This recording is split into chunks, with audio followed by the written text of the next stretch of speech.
8 জানুয়ারি পৃথিবী জুড়ে ইতিহাসের এক গুরুত্বপূর্ণ দিন হিসেবে চিহ্নিত।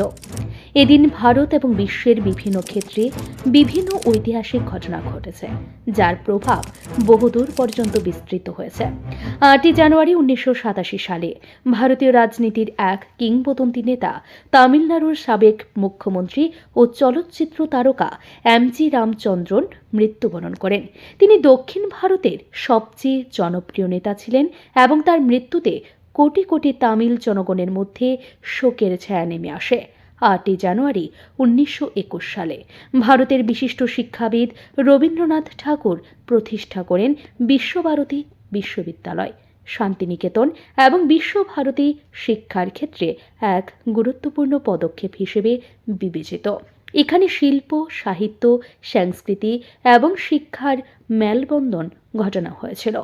প্রথম বিশ্বযুদ্ধের সময়ে 8 জানুয়ারি 1915 সালে ব্রিটিশ সেনারা তুর্কির বিরুদ্ধে ক্যাপচার অফ কিটস অভিযান চালিয়েছিল।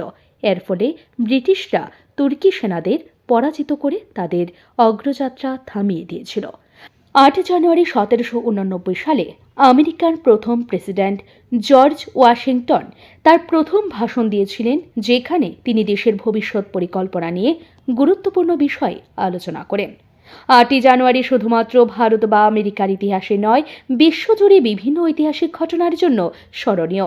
এই দিনটি উজ্জ্বল হয়ে উঠেছে একাধিক কালজয়ী মুহূর্তের মধ্যে, যা বিশ্বের ইতিহাসে চিরকাল অম্লান হয়ে থাকবে। ব্যুরো রিপোর্ট, ঋদ্ধি নেটওয়ার্ক।